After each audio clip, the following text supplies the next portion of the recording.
है, अर्थात ना ही बीजेपी के एनडीए व कांग्रेस के यूपीए की व इनके किसी भी घटक दल की एवं अन्य किसी और भी गठबंधन व पार्टी की भी पिछलग्गू पार्टी नहीं है और ना ही दूसरी पार्टियों की तरह बड़े बड़े पूंजीपतियों व धन्ना सेठों आदि की भी गुलामी करने वाली पार्टी है, बल्कि स्पष्ट तौर पर देश के खासकर गरीबों, मजदूरों, बेरोजगारों, दलितों, आदिवासियों, अक़लियतों एवं अन्य उपेक्षित वर्गों आदि के हितों में स्वतंत्र एवं निडर होकर फैसले लेने वाली पार्टी है। वह उस पर पूरी ईमानदारी व दमदारी से अमल भी करती है और यदि कोई भी विरोधी पार्टी व उसकी सरकार इन वर्गों के हितों में उचित फैसला लेती है तो उसका हमारी पार्टी बिना किसी हिचक, दबाव व डर के पूरे तौर से खुलकर उसका फैसला लेती है, उसका समर्थन भी करती है, चाहे उसका हमें कितना भी भारी नुकसान क्यों ना उठाना पड़े, और उठाया भी है हमने। कहने का तात्पर्य यह है कि अन्य पार्टियों की तरह हमारी पार्टी की कथनी व करनी में कभी भी कोई अंतर नहीं होता है। साथ ही हमारी पार्टी का संकल्प औरों की जुमलेबाजी से अलग हटकर तथा सर्वजन हिताय व सर्वजन सुखाय के आधार पर चलकर भारतीय संविधान के निर्माता परम पूज्य बाबा साहब डॉक्टर भीमराव अंबेडकर के देश हित की सच्ची मानवतावादी सोच को ज़मीनी हकीकत में उतार कर यहाँ गरीबों व मजलूमों आदि का सही से उद्धार करके उन्हें समाज व देश की मुख्य धारा में लाना है।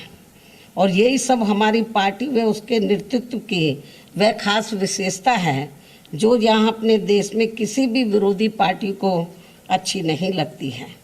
तथा वे जातिवादी सोच रखने वाले लोग बीएसपी को नीचा दिखाने में व उसके नेतृत्व को बदनाम करने के लिए कभी भी कोई मौका नहीं छोड़ते हैं।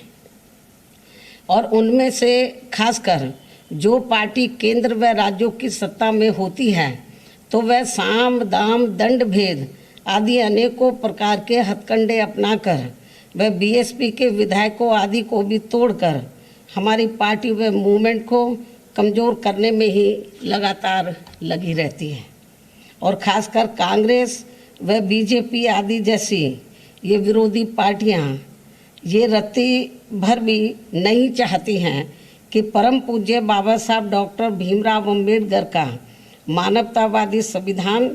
उनकी सही मंशा के हिसाब से इस देश में लागू हो तथा यहाँ बहुसंख्यक गरीब, मजलूम व उपेक्षित वर्गों आदि के जीवन स्तर में कुछ सुधार होकर उन्हें लाचारी व गुलामी के त्रस्त जीवन से थोड़ी राहत एवं मुक्ति मिल सके। जबकि यहाँ यूपी में बीएसपी के नेतृत्व में 4 बार के रहे शासनकाल में प्रदेश ही नहीं बल्कि पूरे देश ने ये देख लिया है कि विशेषकर सामाजिक परिवर्तन एवं आर्थिक विकास से लोगों के जीवन में कैसा जरूरी बुनियादी सुधार लाया जा सकता है। हालांकि इस मामले में दूसरी सभी पार्टियों का रिकॉर्ड, जो विरोधी पार्टियों का रिकॉर्ड है,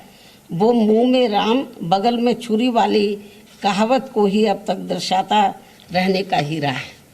ऐसे में ये स्पष्ट है कि विशेषकर कमज़ोर वर्गों, जनहित व जन कल्याण के खास मामले में बीएसपी के आयरन विल पावर किसी भी विरोधी दल को कैसे पसंद आ सकता है। इसलिए उनका षड्यंत्र पहले की तरह ही अभी भी लगातार जारी है और ये सब देश में होने वाले इस बार के राष्ट्रपति चुनाव के दौरान अब फिर से हमें यहाँ देखने को मिला है। इस संबंध में भाजपा जहाँ सर्वसम्मति से सत्ताधारी एनडीए गठबंधन के उम्मीदवार तय करने के लिए अपनी विपक्षी पार्टियों से संपर्क करने का दिखावा करती रही है, तो वहीं विपक्षी दल एक संयुक्त उम्मीदवार तय करने के लिए अपनी मनमानी बैठ के करते रहे हैं और इन्होंने उस प्रक्रिया में बीएसपी को अलग थलग रखा है। ये सब इनकी जातिवादी मानसिकता नहीं है तो और क्या है। जबकि बीएसपी जनहित के लगभग हर खास मामले में भाजपा के खिलाफ विपक्ष का हमेशा से सहयोग करती रही है, किंतु पहले बंगाल की मुख्यमंत्री द्वारा दिनांक 15 जून को विपक्षी पार्टियों की बैठक में एक तरफा व मनमाने तौर पर केवल चुनिंदा पार्टियों को ही बुलाना और फिर उसके बाद श्री शरद पवार द्वारा दिनांक 21 जून को इसी प्रकार की बैठक में बीएसपी को नहीं बुलाना आदि इनके ये जातिवादी इरादों को स्पष्ट करता है। ऐसे में राष्ट्रपति व उपराष्ट्रपति चुनाव हेतु विपक्षी एकता का प्रयास गंभीर न होकर लोगों को इसका केवल एक दिखावा ही ज़्यादा लगता है, जिसका अंजाम भी सभी को मालूम है। जबकि इन्हीं विपक्षी पार्टियों ने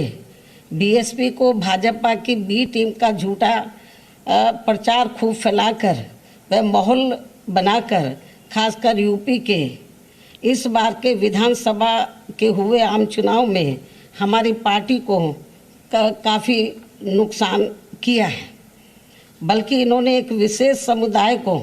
बीएसपी के खिलाफ व सपा के पक्ष में इतना ज़्यादा गुमराह किया कि सपा तो हारी ही हारी,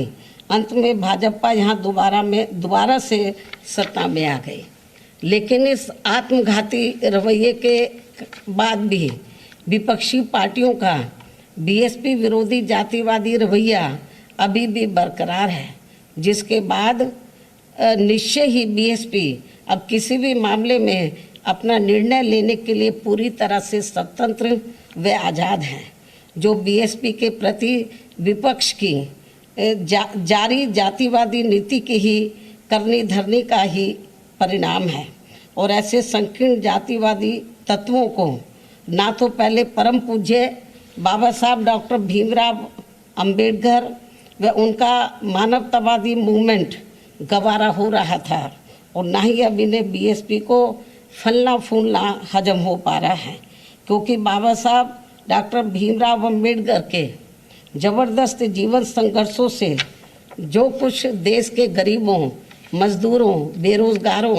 दलितों, शोषितों, पीड़ितों आदि को संवैधानिक व कानूनी तौर पर मिला वह ऐतिहासिक व अनमोल था। और फिर इसके बाद उनकी अनुयायी पार्टी बीएसपी के माध्यम से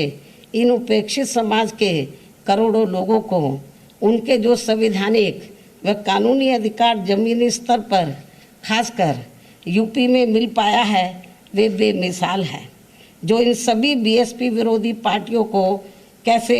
हजम होने वाला है। इसलिए अलग अलग पार्टी होते हुए भी बीएसपी के विरोध के मामले में भी ये सभी पार्टियां अंदर अंदर एक हो जाती हैं और हमें नुकसान पहुंचाती हैं। लेकिन बीएसपी ये सब कड़वा सच जानकर व समझकर यहाँ गरीबों, शोषितों व उपेक्षित वर्गों आदि के हित में परम पूज्य बाबा साहब डॉक्टर भीमराव अंबेडकर की तरह ही पत्थर काट कर अपना रास्ता खुद बनाने के लिए लगातार संघर्ष करती रहती है। और इन वर्गों का हित एवं आत्मसम्मान व स्वाभिमान बीएसपी के लिए सर्वोपरि है, जिसके लिए हमारी पार्टी कभी भी किसी से कोई समझौता कतई नहीं करती है तथा अब वर्तमान समय में इसी कड़ी में राष्ट्रपति चुनाव में अपना फैसला खुद लेने के लिए स्वतंत्र है, आज़ाद है,